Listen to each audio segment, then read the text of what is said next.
మన తండ్రి అయిన దేవుని నుండి ప్రభువైన యేసుక్రీస్తు నుండి కృపా సమాధానం కలుగును గాక.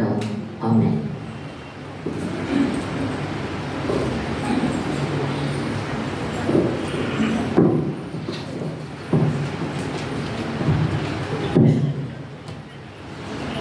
మోషే నిర్జీవ యాజకుడైన యిత్రో అను తన మామ మందను మేపుచు ఆ మందను అరణ్యము తనకు తోడుకొని దేవుని పర్వతమైన హోరేబుకు వచ్చాడు. ఒక పొదనడుగున అగ్నిజ్వాలలో యెహోవా దూత అతనికి ప్రత్యక్షమయ్యెను.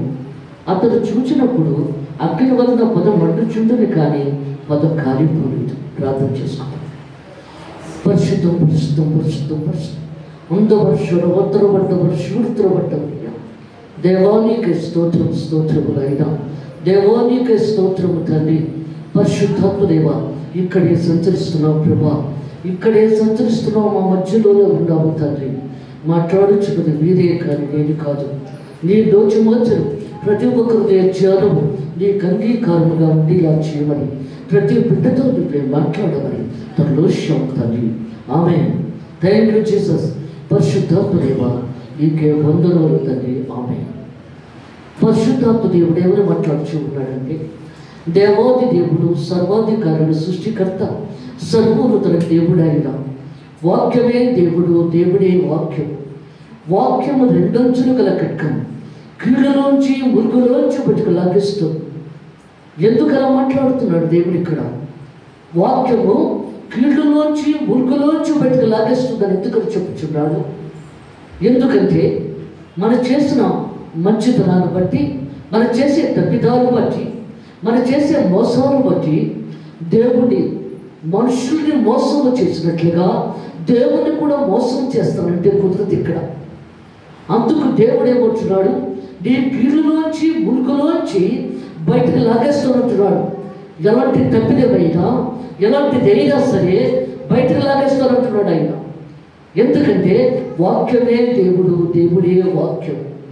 వాక్యము రెండొంచులు గల ఖడ్గం. వాక్యము ఇటు నీకు గుచ్చుకుంటుంది, అటు నాకు గుచ్చుకుంటుంది, రెండు పక్కల గుచ్చుకుంటుంది.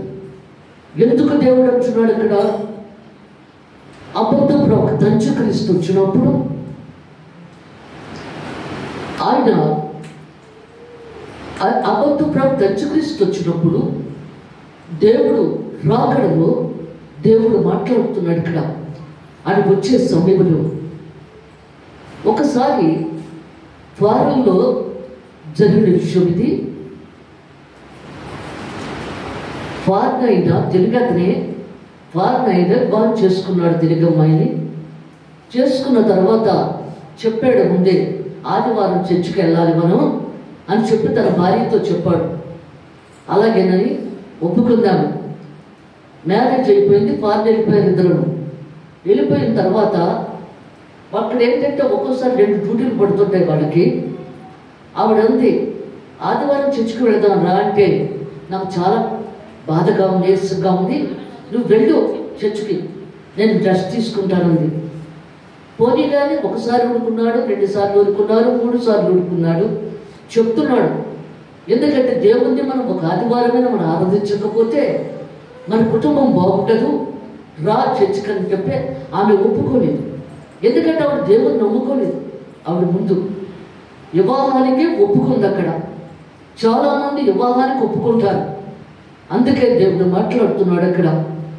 ఆ తర్వాత ఆవిడ డ్యూటీ నుంచి వస్తున్నప్పుడు 3 ఫ్రెండ్స్ వాళ్ళు బహిరంగ సభలు ఏర్పాటు అవుతున్నాయి. అక్కడ బహిరంగ సభ జరుగుతున్నప్పుడు అక్కడ ఆఖరి నిలబడి ఉన్నారు. అక్కడ పాస్టర్ గారు అన్నారు, పరిశుద్ధాత్మ ఎవరు కావాలో రండి రండి అని పిలిచాడు ఆయన.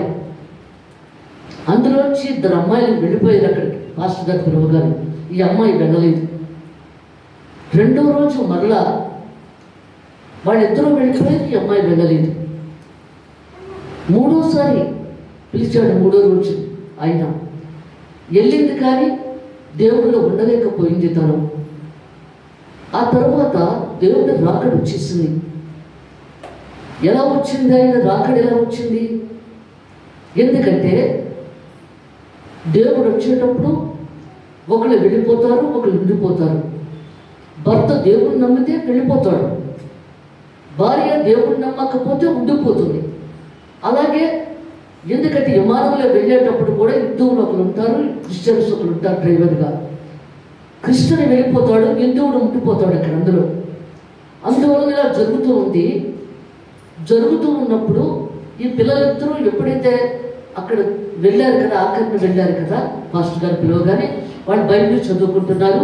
తెల్లవారుజాము బైబిల్ చదువుకొని ప్రార్థన చేసుకున్న సమయంలో దేవుడు వచ్చేసాడు మధ్యాకాశానికి.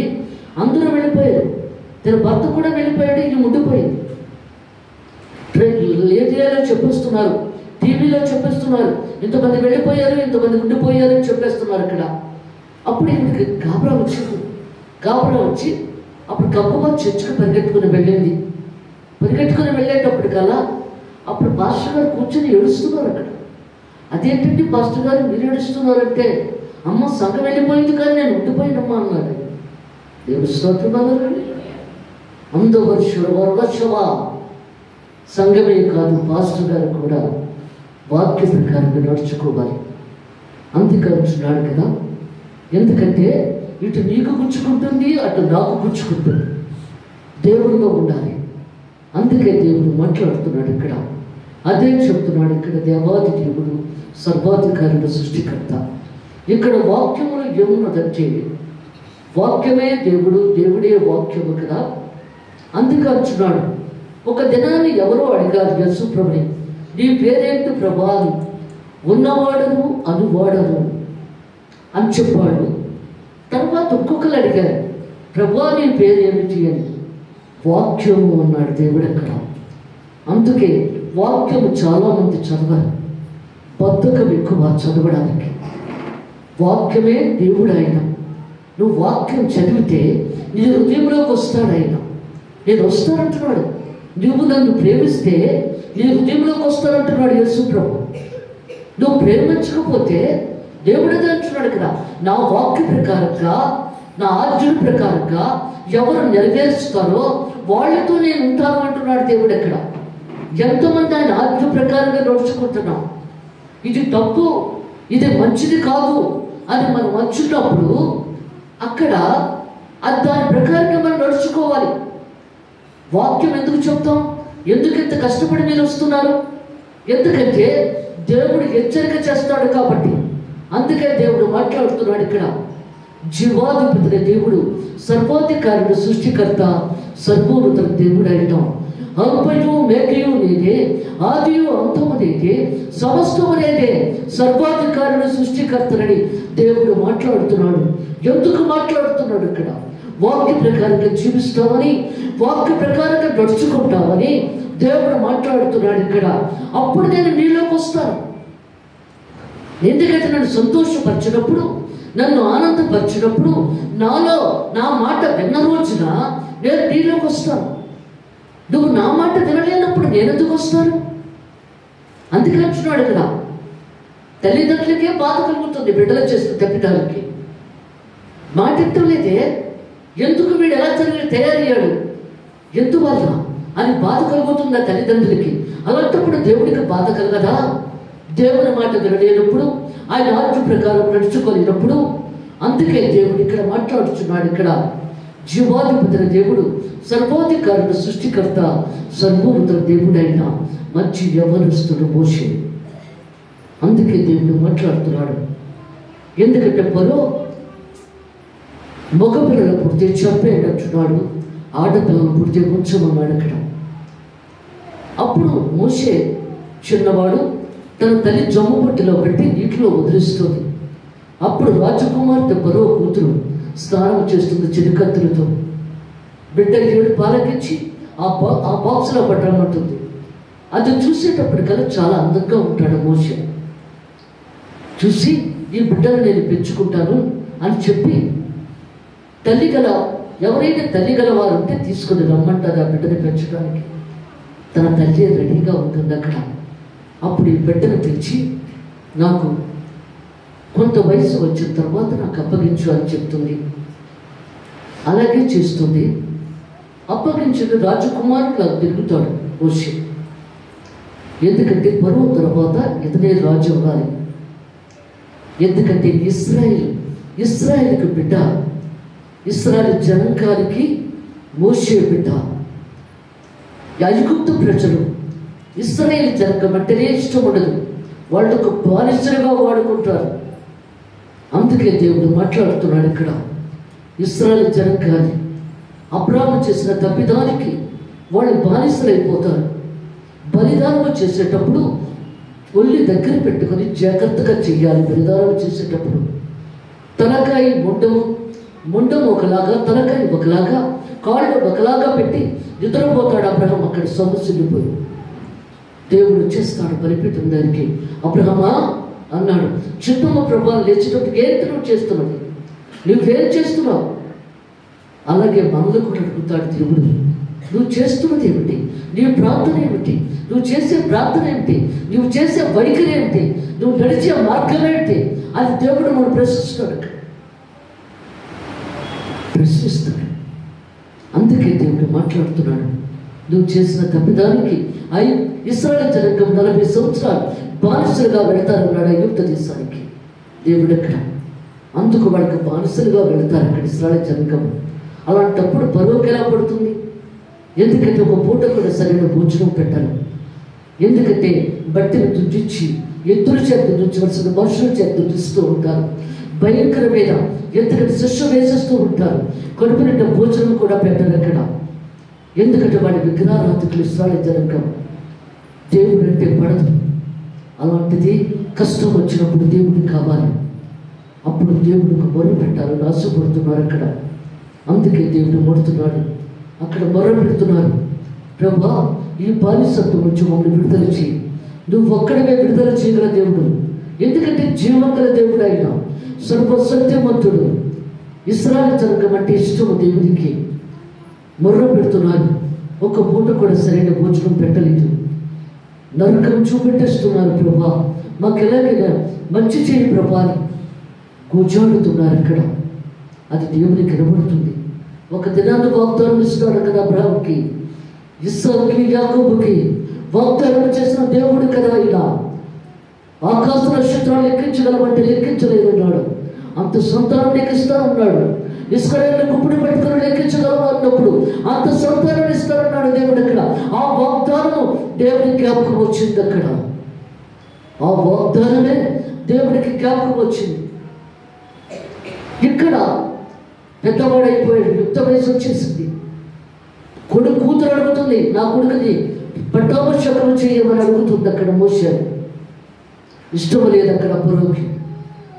అతడు ఇశ్రాయేలులోంచి పుట్టినవాడు, వాడికైతే నేను పట్టాభిషేకం చేస్తాను. ఇష్టం లేదు అక్కడ. ఏ తప్పు కనబడితే వాడు తరిమి కొడదామని చూస్తున్నాడు అక్కడ పొరుగు. ఈ లోపల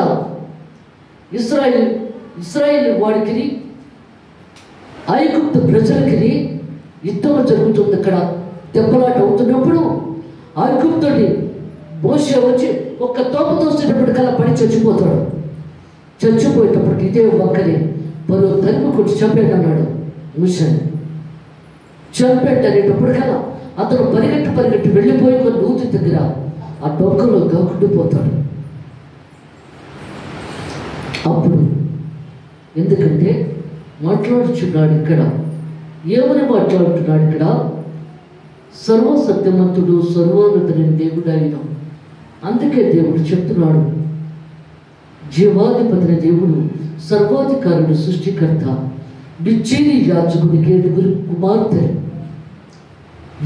కుమార్తెలు కూడా నీళ్లు. ఎందుకంటే మేకలకి, గొర్రెలకి, ఇట్లకి ఆ నీరు పోసి తాగిన తర్వాత వాళ్ళు తీసుకొని ఇంటికి వస్తారు. ఆ విధంగా జరుగుతున్నప్పుడు దొంగలు చటకాయించి వాళ్ళు నీళ్ళు చేదుకోకుండా చేస్తూ ఉండేవారు. ఇప్పుడు అలాగే వచ్చేటప్పుడు కల్లా మోషే గబాలను వచ్చి ఆ దొంగలను కొట్టేటప్పటికి నీళ్లు చేతి పోస్తాడు వాళ్ళకి. ఆ మిర్చీని కుమార్తె 7 కూడా చాలా సంతోషపడి త్వరగా ఇంటికి వచ్చేస్తారు. అప్పుడు తండ్రి అడుగుతాడు, ఇంత త్వరగా వచ్చారేంటి, ఎప్పుడు రారు కదా అన్నప్పుడు ఐగుప్తీయుడు ఒకడు వచ్చి మాకు సహాయం చేశాడు, అందుకే త్వరగా వచ్చామన్నాడు అక్కడ. ఎందుకంటే వాడు ఇశ్రాయేలు అని తెలియదు, ఐగుప్తు నుంచి వచ్చాడని అనుకుంటున్నారు అక్కడ. అప్పుడు ఎందుకు అతను వదిలిపెట్టి వచ్చారు? అతను తీసుకుని రండి, భోజనం పెడదామన్నారు. తన చిన్న కుమార్తె అతన్ని ప్రేమిస్తుంది మోషే. అతను తీసుకుని వచ్చి భోజనం పెట్టిన తర్వాత అతను చెప్తాడు, ఉండేలా ఉంటే మా దగ్గర ఉండు, పర్వాలేదు అని చెప్పినప్పుడు అప్పుడు అలాగే ఉంటానని చెప్పి వాడితో ఉండిపోతాడు. ఒక బాబు పుడతాడు మోషేకి. అప్పుడు మోషే తన గొర్రెల్ని మేపడానికి తన భార్య ఇద్దరూ కూడా పిల్లల పుట్టకముందు, వివాహం కాకముందు ఇద్దరూ కలిసి మేపడానికి వెళ్ళేవారు గొర్రెల్ని. ఇప్పుడు బిడ్డ పుట్టింది కాబట్టి అతను ఒక్కడే పెడుతున్నాడు. అతను వస్తాడు, దేవుడు తీసుకొస్తున్నాడు. ఎందుకంటే దేవుడికి ఏ కార్యం జరిగించుకోవాలని తెలుసు, ఎలా జరిగించుకోవాలో ఆయనకు తెలుసు. మోషే ద్వారానే జరుగుతుందని తెలుసు. ప్రతి సంఘ కాపర్ని కూడా ఎక్కడెక్కడికి పంపించాలో దేవుడికి తెలుసు. ఎవరు ఎక్కడికి వెళితే వాళ్ళు మారుతారో, ఎవరు ఎలా ఉంటారో అక్కడికి దేవుడు పంపిస్తాడు. అక్కడ నేను వెళ్ళాలంటే కుదరదు, అక్కడ వెళ్ళాలి కంపల్సరిగా. అందుకే దేవుడు మాట్లాడుతున్నాడు ఇక్కడ. జీవాధిపతిన దేవుడు, సర్వాధికారుడు, సృష్టికర్త, సర్వోన్నతుల దేవుడు అయినా. అందుకే దేవుడు మాట్లాడుతున్నాడు. అయ్యగారికి ఆపరేషన్ జరిగినాడానికి హైదరాబాద్ నిమ్స్కి తీసుకెళ్ళాం. అక్కడ డాక్టర్లు అందరూ కూడా చూసిన తర్వాత అక్కడ కూర్చుంటే ఒక మెట్ల ఆయన కూడా తీసుకొచ్చారు. ఆ మెట్ల ఆయన అక్కడ ఉన్నప్పుడు దేవుడు అంటున్నాడు, అతను తల మీద చేయి వేసి ప్రార్థన చేయన్నాడు దేవుడు. ప్రభా చాలామంది ఉన్నారు ఇక్కడ అని అన్నప్పుడు నువ్వేం చేస్తావో తెలియదు, అతను ఈ దూరం స్వస్థత అవ్వాలి, అందుకు అతనికి నువ్వు స్వస్థత జరిగించు. అతని రూమ్కి వెళ్ళి నేను ప్రార్థన చేస్తాను ప్రభా అని చెప్పి అన్నాను. అక్కడ హాల్లో చాలామంది డాక్టర్లు చూస్తున్నారు అక్కడ. అప్పుడు నేను అతని రూమ్కి వెళ్ళాను. మరుసటి రోజుని వెళ్ళేటప్పటికల్లా అప్పుడు ప్రార్థన చేశాను, అతనికి స్వస్థ అయిపోయింది. అప్పుడు వాళ్ళు చెప్పారు, అమ్మ మాకు స్వస్థ అయిపోయింది, మంచిగా అయిపోయింది, మరి మా ఇంటికి వస్తారా ఒకసారి మీరు అన్నారు. విజయవాడ వాళ్ళు. వస్తాను, ఎప్పుడో వస్తాను, ఒకసారి మీ గురించి నేను ప్రార్థన చేస్తాను, కానీ బైబిల్ కొనుక్కొని మీరు చర్చికి వెళ్ళండి, విగ్రహారాధన మాత్రం చెయ్యొద్దు, చేస్తే మళ్ళీ తిరగబడిపోతుంది, అందువల్ల చర్చికి వెళ్ళండి అని చెప్పి అన్నప్పుడు అలాగేనమ్మా మీరు చెప్పినట్లు నేను చేస్తానన్నాను అన్నారు. అందుకే దేవుడు మాట్లాడుతున్నాడు ఇక్కడ. ఎందుకంటే ప్రతి నిమిషము కూడా మనం ఎక్కడున్నా సరే ఏది జరగాలనుకుంటే అక్కడ దేవుడు జరిగించుకుంటాడు. ఇక్కడ కూడా దేవుడు అదే మాట్లాడుతున్నాడు ఇక్కడ. అప్పుడు మోషే ఇంకా వచ్చాడు. మోషే మిద్యానీ యాజకుడిని ఇత్రో అని తన మామ మందను వేపుచు ఆ మందను అరణ్యం అవతలికి తోలుకొని దేవుని పర్వతమైన హోరేబుకు వచ్చాడు. అక్కడికి తీసుకొచ్చాడు దేవుడు. ఎందుకంటే అక్కడ ఒక అద్భుత కార్యం చూపిస్తున్నాడు. దాని ద్వారా మోషే దేవుడి దగ్గరికి రావాలి. దేవుడు మాట్లాడుతున్నాడు. ఎందుకంటే మనము మాట్లాడకపోతే దేవుడు మాట్లాడతాడు. అందుకంటాడు కదా, పాపం చేసిన స్త్రీతో నీళ్లు చేదుకోవడానికి వచ్చినప్పుడు ఆవిడ మాట్లాడలేదు, నూతిలో చేదవేసింది. అప్పుడు అంటున్నాడు, దాహం వేస్తుంది, నాకు దాహానికి నీరు ఇయ్యమ్మా అన్నాడు.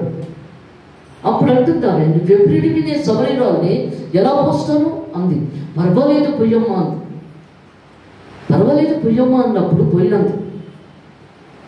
అప్పుడు అంటున్నాడు, నువ్వు ఇచ్చే నీరు దాహము దప్పిక వేస్తుంది, నేను ఇచ్చే నీరు దాహము దప్పిక వేయదు, అదొక జీవజల ఊట, వాక్యమే జీవజల ఊట, బ్రెయిన్ నుంచి బాడీలోకి వెళ్ళిపోతుంది అన్నప్పుడు ఆమె మారిపోయింది. ఆ మాటకే మంచిగా అయిపోయింది ఒక్క మాటలో. ఎందుకంటే దేవుని మాటలు జీవపు ఊటలు. అందుకొచ్చినాడు, మారిపోయి సంకలో కుండ పెట్టుకుని వచ్చి నాకు జీవజల ఊట బావా అని అడిగింది దేవుణ్ణి. ఎందుకంటే ఇప్పుడు తాగే నీరు మన కష్టమైన తాగినా నీరు దావేస్తుంది. కానీ వాక్యము ఆదివారము, శుక్రవారము, మంగళవారము ఆ వాక్యం అందుకోవాలి. అందుకే దేవుడు మాట్లాడుతున్నాడు ఇక్కడ. నువ్వు మామూలు నీరు ప్రతిరోజు తాగుతావు, కానీ వాక్యము ఈ 3 రోజులే అవుతాయి. ఈ 3 రోజుల్లో నువ్వు అందుకోవాలి. అందుకే దేవుడు మాట్లాడుతున్నాడు ఇక్కడ. అందువలన ఇక్కడ దేవుడు సెలవిస్తున్నాడు ఇక్కడ, సర్వ సృష్టికర్త, సర్వోన్నత దేవుడైన నాకు తీర్పవా ప్రభు అని అడిగినప్పుడు నీ భర్తను తీసుకొని రా అన్నాడు. నాకు భర్త లేదు కదా. అవును, ఇప్పుడున్నవాడు నీ భర్త కాడు, నీకు 5 భర్తలు ఉన్నారు కదా. ప్రతి హృదయంలో ఉన్న ప్రతి పాపాన్ని బయటకు లాగేస్తాడు ఆయన. అప్పుడు ఆయన పాదాల మీద పడి కన్నీటి కాచింది. అవును ప్రభా, క్షమించు, నేను తప్పు చేశాను, క్షమించండి ప్రభా అని 5,000 జనంగాను తీసుకొచ్చి దేవుని చేత 3 రోజులు వాక్యం చెప్పించుకొని తన పాపాన్ని కొనుక్కుంది.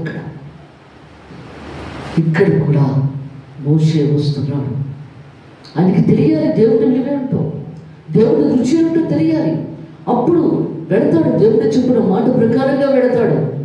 లేకపోతే ఆయనకే తెలుస్తుంది. అందుకు ఆ రుచి చూపించడానికి ఇక్కడ, ఎందుకంటే ఏమని చెప్తున్నాడు ఇక్కడ దేవుడు? సర్వసత్యవంతుడు సర్వోన్నత దేవుడు అయిన ఇత్రోని తన మామ మందను వేపుచు ఆ మందును అరణ్యవంతకు తోలుకొని దేవుని పర్వతమై హోరేబుకు తీసుకొచ్చాడు.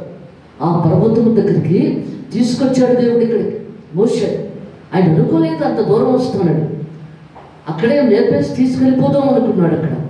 కానీ మోషే కావాలి, నా ఇల్లంతట్లో నమ్మకమైన వాడు అన్నాడు మోషే. అంటే సర్వ సృష్టికి అతను నమ్మకమైన వాడు మోషే, దేవుని మాట విన్నవాడు. అందుకతడు ఇశ్రాయేలు జనాంగానికి దేవునికి మధ్యవర్తి మోషే. మనుషులు చెప్పిన మాటలు దేవునికి చెప్పేవారు, దేవుని చెప్పిన మాటలు మనుషులకు చెప్పేవారు, మనుషులు చెప్పిన మాటలు దేవునికి చెప్తుండేవారు. అందుకే దేవుడు మాట్లాడుతున్నాడు. ఇక్కడ హోరేబుకు వచ్చేసాడు. వచ్చేటప్పటికి అక్కడ చాలా పెద్ద చెట్టు ఉంది. ఆ చెట్టులో మంట వస్తుంది, చాలా పెద్ద మంట వచ్చేస్తుంది. ఎందుకంటే దేవుడు అద్భుత కార్యాలు చూపిస్తున్నాడు, ఇక్కడ మెరుకులు చూపెడుతున్నాడు ఇక్కడ. అందుకే దేవుడు మాట్లాడుతున్నాడు ఇక్కడ. అదే చెప్తున్నాడు, చూస్తున్నాడు, ఆ గొర్రెలు తీసుకెళ్తూ చూస్తున్నాడు. చాలా పెద్ద మంట వస్తుందంటే దేవుని దూత మంటలాగా పొదలో ఉన్నాడు ఆయన. ఆ పొదలో దేవదూత ఉన్నది, ఆ పొదలో మంటలా వస్తుంది అక్కడ. అప్పుడు చూసి గొర్రెలను అక్కడ పెట్టి ఈ పక్కకెళ్ళి చూసొస్తాను నేను, ఈ అద్భుత కార్యం ఏంటో చాలా ఎంతగా ఉంటే. ఎందుకంటే దేవుడు చేసిన కార్యాలు ఎంతగానే ఉంటాయి. మరి పాస్టర్ గారు కూడా ఎంతగానే ఉన్నారు కదా. ఎందుకంటే ఆవిడ ఎప్పుడో వెళ్ళిపోవాల్సింది దేవుని దగ్గరికి. నీకు మధ్యలో ఎంతగానే దేవుడు చూపించాడు. అందుకే దేవుడు మాట్లాడుతున్నాడు ఇక్కడ. జీవాధిపతిగా దేవుడు, సర్వాధికారుడు, సృష్టికర్త. అందుకే దేవుడు మాట్లాడుతున్నాడు. ఆయన ఒక పక్కకు వస్తున్నాడని తెలిసి దేవుడు గమనించాడు. ఈ పక్కకు వస్తున్నాడు అని చెప్పి అప్పుడు అంటున్నాడు ఇక్కడ, ఏమంటున్నాడు ఇక్కడ? యెహోవా దూత అతనికి ప్రత్యక్షమాయెను. అతను చూచినప్పుడు అగ్ని వలన పొద మండుచుండని కానీ పొద కాలిపోలేదు. అది మంటలా వస్తుంది కానీ అది కాలిపోలేదు. అక్కడ దేవదూత ఉంది ఆ పొదలో. అందుకు అది మంటలా కనబడుతుందే కానీ అది మంట కాదు. అందుకంటున్నాడు దేవుడు ఇక్కడ. అప్పుడు మోషే ఆ పొద ఎలా కాలిపోలేదు? నేను ఆ తట్టు వెళ్ళి ఈ గొప్ప వింత చూచుతాను అనుకోను. దాన్ని చూచినాక అతడు ఆ తట్టు వచ్చుట యెహోవా చూచాడు, దేవుడు చూశాడు. ఎందుకంటే మోషే రావడం ఆ పక్కకి దేవుడు చూచాడు అక్కడ. దేవుడు ఆ పొద నడుము నుండి మోషే మోషే అని అతను పిలిచాడు. ఎందుకంటే దేవుడి పిలుపు మనకు వినబడుతుంది. అందుకంటున్నాడు, పిలుస్తాడు ఆయన, మనల్ని పిలుస్తాడు. పిలిచినప్పుడు అది మనం గమనించాలి. దేవుని పిలుపుని మనం గమనించాలి. మనం ప్రార్థనలో ఎక్కువగా ఉన్నప్పుడు మనకు తెలిసిపోతుంది దేవుని పిలుపు. అందుకే దేవుడు మాట్లాడుతున్నాడు. ఒక ఆమెకి బ్లడ్ క్యాన్సర్, నా ద్వారా బాప్తిసం తీసుకుంది. వాళ్ళు గొల్లలన్నమాట. ఆ మొక్కతే దేవుని నమ్ముకుంది. బ్లడ్ క్యాన్సర్ కదా. 3 రోజులు వెళ్ళి పెందుర్తి వెళ్ళి వాక్యం చెప్పొచ్చాను ఆమెకి. బాప్తిసం ఇచ్చిన తర్వాత సాతాను కొంచెం పనిచేస్తుంది బాగాను. బాప్తిసం తీసుకున్న తర్వాత 3 సార్లు వెళ్ళి ఆమెకు వాక్యం చెప్పి వచ్చాను. వచ్చిన తర్వాత వాళ్ళ భర్త, తన అత్తగారు అందరూ కూడా తిట్టడం మొదలుపెట్టారు. ఎందుకంటే బ్లడ్ క్యాన్సర్ అంటే ఇదంతా కురుపులు వచ్చేస్తాయి, ఇవన్నీ కురుపులు వచ్చేస్తాయి బాగా. ఇదంతా కూడా కురుపులు వచ్చి బ్లడ్ వామిటింగ్స్ అయిపోతూ ఉంటారు అన్నమాట. చాలా బాధగా ఉంటుందన్నమాట. అప్పుడు తన భర్తను, అత్తగారు అందరూ తిట్టారు. బాప్తిసం ఎవరు తీసుకోమన్నారు? ఎందుకు ఇలా చేసావు, దేవుడిని ఎందుకు నమ్ముకున్నావు అని తిట్టినప్పుడు నన్ను తిట్టాడు, దేవుడిని తిట్టాడు. అప్పుడు ఆవిడ ఏడుస్తుంది, ప్రభువా క్షమించండి, ఏమనుకోవద్దు ప్రభువా అని చెప్పి ఏడుస్తుంది. ఏడ్చిన తర్వాత ఆ రాత్రి 8 గంటలకు ఇంకా చచ్చిపోదాం అనుకుంది. నా దేవుడిని, నన్ను, సంఘ కాపరిని అందరినీ తిట్టేస్తున్నారు వీళ్ళు, ఇంకెందుకు బ్రతకడం, నేను ఈ బాధకు తట్టుకోలేకపోతున్నాను. నూతులపడి, ఎందుకంటే వ్యవసాయం చేసుకునేవాళ్ళు కదా, వాళ్ళు నేల నుంచి తగ్గించుకున్నారు. పొలంలోనే రాత్రి 8 గంటలకు అనేటప్పుడు పిన్ డ్రాప్ సైలెంట్, భోజనాలు చేసి అందరూ నిద్రపోతారు పల్లెటూరులో. అప్పుడు ఆ రాత్రి మీద పరిగెట్టిందనమాట. పరిగెడుతున్నప్పుడు దేవుని స్వరం వినబడుతుంది, నువ్వు వెళ్ళకు, వద్దు వద్దు, ఎందుకంటే బాప్తిసం తీసుకుంది కదా, వద్దు, ఎల్లకొని స్వరం వినబడుతుంది. కానీ ఆవిడకి అర్థం కాలేదు. అర్థం కాక ఇంకా దూతలోకి వెళ్ళి పడిపోదామని స్పీడ్లో పెడుతుంది. ఆ స్పీడ్లో ఎవరైనా చచ్చిపోతారనమాట. సాధారణ ఆ విధంగా చూపెడుతూ ఉంటుంది అనమాట. ఆ స్పీడ్లో పరిగెట్టి ఇంకా నూతులో పడిపోదాం అనేటప్పుడు కదా, నూతులో అగ్ని వచ్చేస్తుంది, అగ్ని వచ్చేస్తుంది. నూతులు వచ్చి అగ్ని పైకి వచ్చేసినప్పుడు కదా ఆగిపోయింది ఒక్కసారి. అప్పుడు పోతుంది, ఆ పడిపోదామన్నా బాధపోతుంది.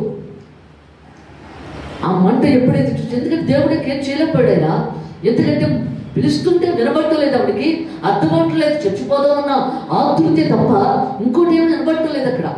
అందువల్ల ఏం చేయాలి, బ్రతికించుకోవాలని ఆయన మంట మృతు నుంచి బయటకు వచ్చేటప్పుడు కదా, పైకి వచ్చేసేటప్పుడు కదా ఒక్కసారి ఆగిపోయింది, వెనక తగ్గిపోయింది, బాధ కూడా తగ్గిపోయింది, అంతా మంచిగా అయిపోయింది. అప్పుడు అక్కడ కూర్చొని, యెహోవా నువ్వు ఎంత గొప్పవాడివయ్యా, నన్ను బ్రతికించుకున్నావా నువ్వు అని చెప్పి ఇంటికి వెళ్ళి వాళ్ళు తిట్టడం మొదలుపెట్టింది.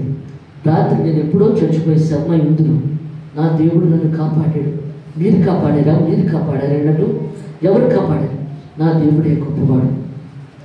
అలాగే నేను కూర్చుని అయిపోయిన తర్వాత అప్పుడు నేను ఉపవాస ప్రాంతంలో ఉన్నాను. నేను 40 రోజుల ఉపవాస ప్రాంతంలో ఇంకా వారం రోజుల్లో పూర్తవుతుంది అనేటప్పటికల్లా ఆమె చనిపోతున్నప్పుడు పాస్టర్ గారిని రమ్మని పిలిచిందా. అక్కడ ఉన్న పాస్టర్ గారిని వచ్చారు. ఆయన ఏంటమ్మా అంటే, నేను చనిపోతున్నాను, మా పాస్టర్ అమ్మ గారి సమాధి చేయాలి, ఎవరు సమాధి చేయకూడదు అని చెప్పి చనిపోయి కింద పడిపోయేటప్పటికల్లా ఆ పాస్టర్ గారు చెప్పింది వాడు తన భర్తతో, మీరు ఎవరు ముట్టుకోవద్దునండి, మీరు అంజుడు, నేను నా దేవుని బిడ్డనే వచ్చి నన్ను మంచం మీద వేయాలంది. అప్పుడు ఆ పాస్టర్ గారు మంచం మీద వేశారు. అప్పుడు నాకు ఫోన్ చేశారు. అప్పుడు తెల్లవారు నాకు, ఎందుకంటే ఆవిడ చనిపోయి తెల్లవారుజామున 3 గంటలకి, నాకు 4 గంటలకి దర్శనం దేవుడు చూపించాడు. అందుకే దేవుడు మాట్లాడుతున్నాడు. అప్పటి వరకు నేను సమాధి చేయలేదు. 4 గంటలకు దర్శనం చూపడుతున్నాడు. ఆయన 3 గంటలకు నాకు ఫోన్ చేశారు. అప్పుడు మళ్ళీ ఫోన్ ఎత్తలేదు నేను. 4 గంటలకు దర్శనం వచ్చింది. దేవదూతలు దిగొచ్చేశారు. వాళ్ళతో ఆడుకొని దేవదూతలు మాయమైపోయారు. సాతాను వచ్చే 4 మధ్యలో నిలబడ్డాను. సాతాను వికృత రూపం, భయంకరమైన రూపాన్ని చూపెడతాయి కదా, అయినా నాకు భయమే లేదు. నజరుడైన యేసు నామాన్ని నేను బంధిస్తున్నాను అనేటప్పటికల్లా దేవుడు పైనుంచి చెరుపదండాలు విసిరేటప్పటికల్లా ఇలా పట్టుకున్నాను. దాంతో పొడిచేయన్నాడు దేవుడు. ఇక్కడ 4 గంటలు నేను పొడిచేసాను. నజరుడైన యేసు నామాన్ని నేను బంధిస్తున్నానని పొడిచేటప్పటికి 4 మాయమైపోయారు.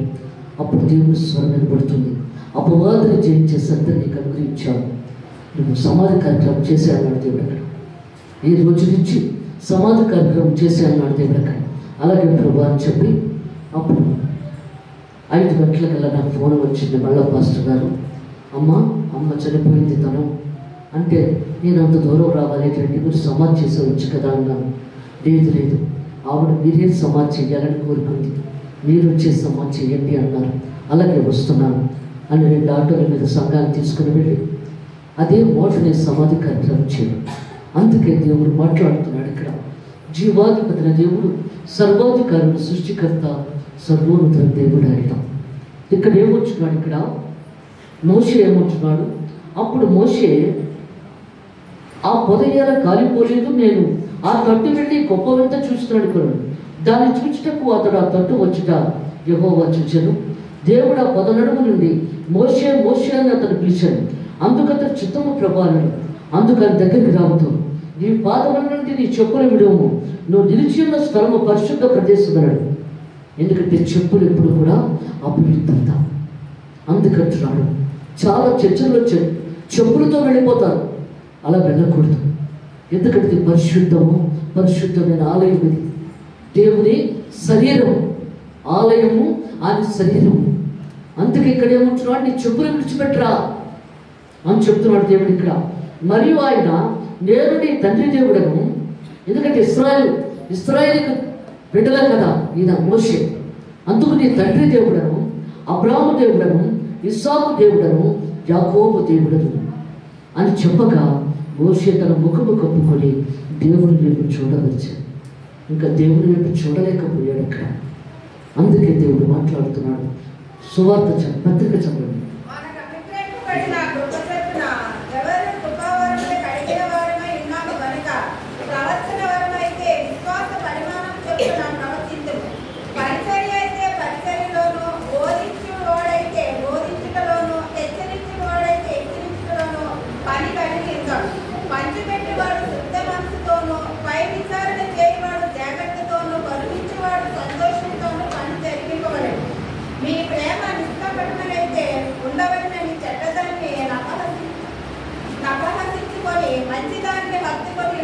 చాలన్నా. అందుకే దేవుడు మాట్లాడుతున్నాడు ఇక్కడ. ఈ పత్రికలో దేవుడు చెప్తున్నాడు ఇక్కడ, ఏమొచ్చినాడు ఇక్కడ, కృపావరములు. ప్రతి ఒక్కరికి వరాన్ని దేవుడు ఇస్తాడు. ఎంతవరకు ఆ వరాన్ని ఉపయోగించుకుంటున్నాము ఇక్కడ అదే చెప్తున్నాడు ఇక్కడ. ఒక ధనవంతుడు బిజినెస్ మీద వెళ్తూ ముగ్గురిని పిలిచి, ఒకరికి 5 తలాంతులు, ఒకరికి 2 తలాంతులు, ఒకరికి తలాంతులు ఇచ్చి వెళ్ళిపోతాడు. మళ్ళీ తిరిగి వచ్చేటప్పటికల్లా వాళ్ళు ఇద్దరే వస్తారు. ముగ్గురికి ఇచ్చిన వాడు ఇద్దరే వస్తారు. 5 తలాంతులు గలవాడు వచ్చి, నేను ఇంకో 5 తలాంతులు సంపాదించాను, తీసుకో అన్నాడు. బలా మంచి దాసుడ, ఇవన్నిటి మీద యజమానిగా పెడుతున్నాను అన్నాడు. తలాంతులంటే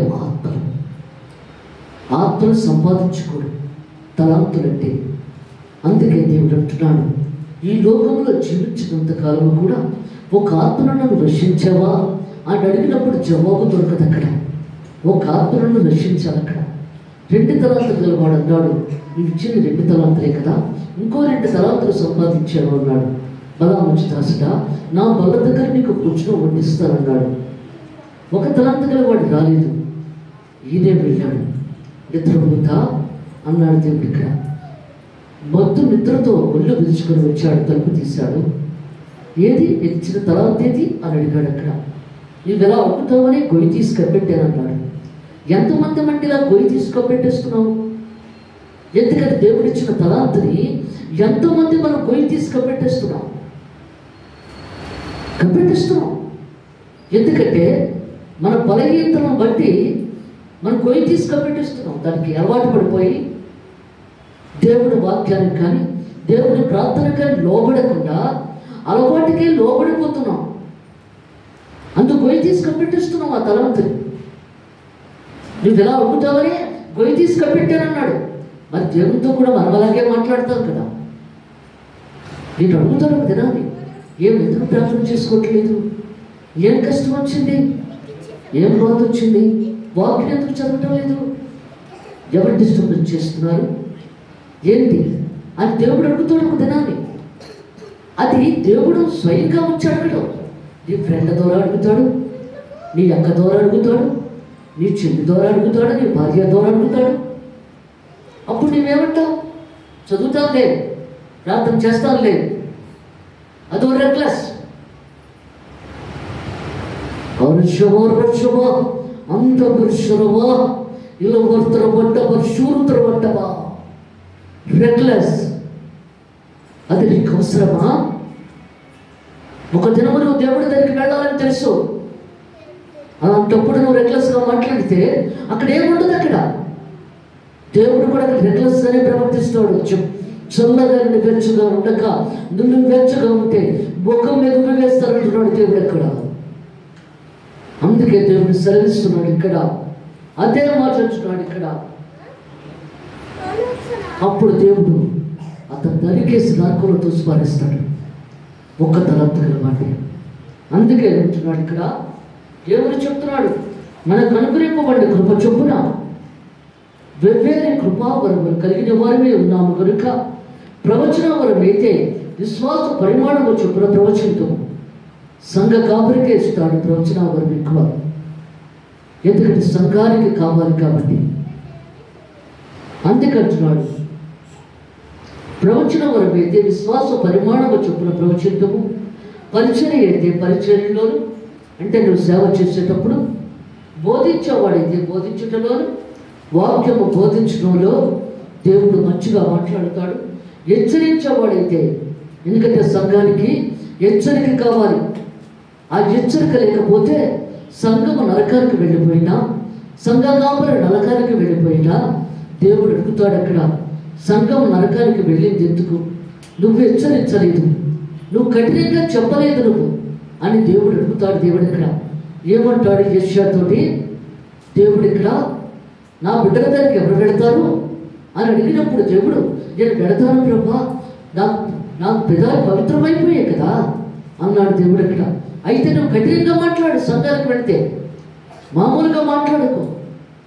చెవుల్లో శేషం పోసుకున్నారా? వాక్య ప్రకారం నడుచుకోవట్లేదు, స్వస్థతలు జరగలేదంటే మీ ఉద్యమం కొవ్వుపోయిందా అని అడుగుతాడు యెషయా అక్కడ. అందుకే దేవుడు మాట్లాడుతున్నాడు ఇక్కడ, అదే చెప్తున్నాడు ఇక్కడ. ఏమవుతున్నాడు ఇక్కడ? బోధించేవాడైతే బోధించటంలోను, హెచ్చరించేవాడైతే హెచ్చరించటంలోను పని కలిగి ఉంది. ఎందుకంటే దేవుడు హెచ్చరించాలి. పంచిపెట్టేవాడు శుద్ధ మనసుతోను,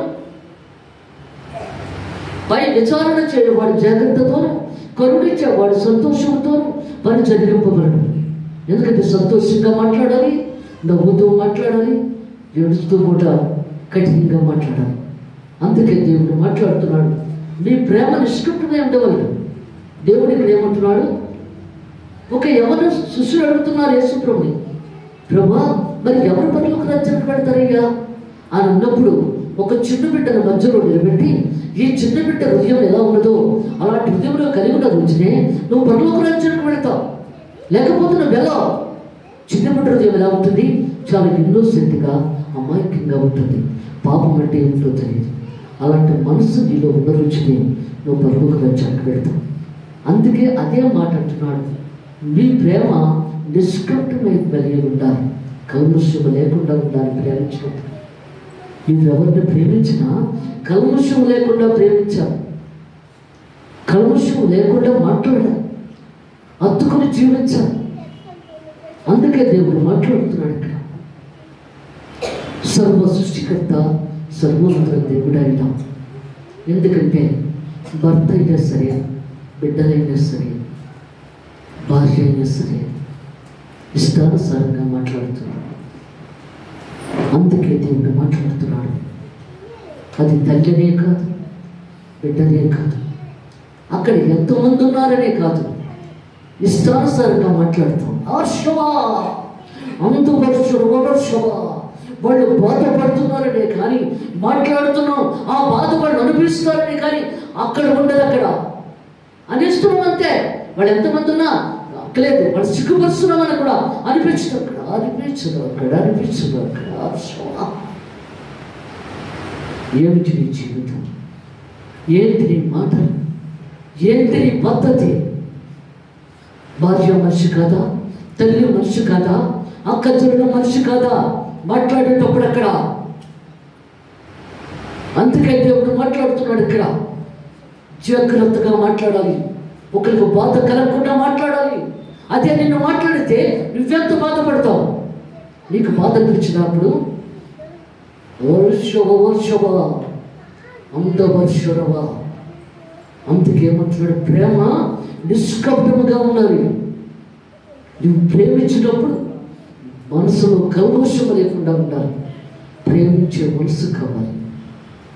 అందుకంటున్నాడు దేవుడు ఇక్కడ, సహోదర ప్రేమ విషయములో ఒకరినొకడు అనురాగము గల వారే, ఘనత విషయములో ఒకరినొకడు గొప్పగా ఎంచుకోండి, ఆసక్తి విషయములో మాధ్యులు కాక ఆత్మయందు తీవ్రత గలవారే ప్రభువును సేవించుడి, నిరీక్షణ గలవారే సంతోషించుచు, శ్రమయందు ఓర్పు గలవారే ప్రార్థనయందు పట్టుదల కలిగి ఉండుడి.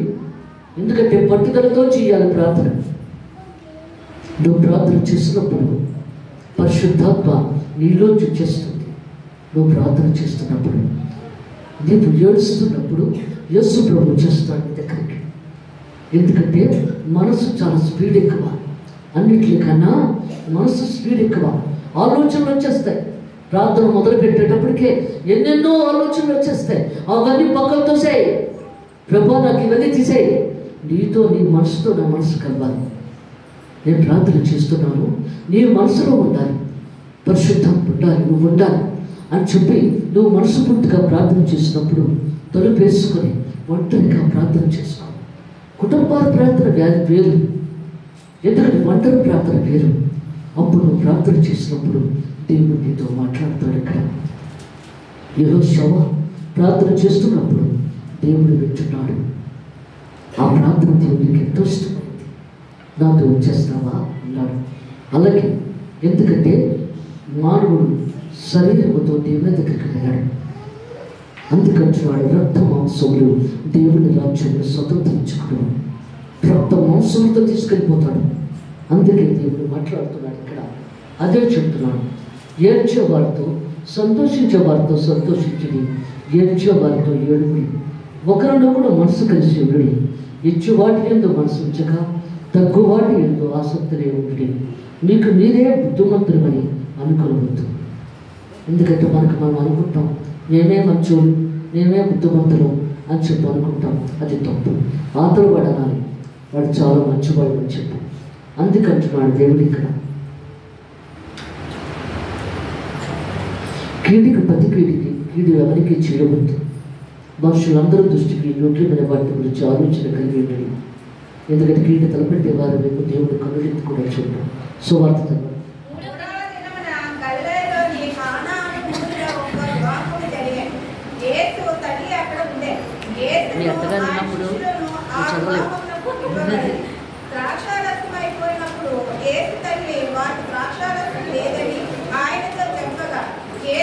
ఆమెతో అమ్మ నాతో నీకేం పని, నా సమీపంలో రాలేదని ఆయన తల్లి పరిశీలించి ఆయన మీతో చెప్పేది చేయడని. యూదుల శుద్ధీకరణాచారం ప్రకారం 2-3 భూములు పట్టు 6 రాతి భవనాలు అక్కడ ఉంచబడి ఉండే. చాలు. అందుకే దేవుడు మాట్లాడుతున్నాడు ఇక్కడ. మొదటి సూచక్రియ యేసు ప్రభు చేస్తున్నాడు ఇక్కడ కానాను వృద్ధిలో. అందుకే దేవుడు మాట్లాడుతున్నాడు. పెళ్ళికి పిలిచారు. పిలిచినప్పుడు అప్పుడు యేసు ప్రభు తన శిష్యులు కూడా వెనక కుర్చీలో కూర్చున్నారు.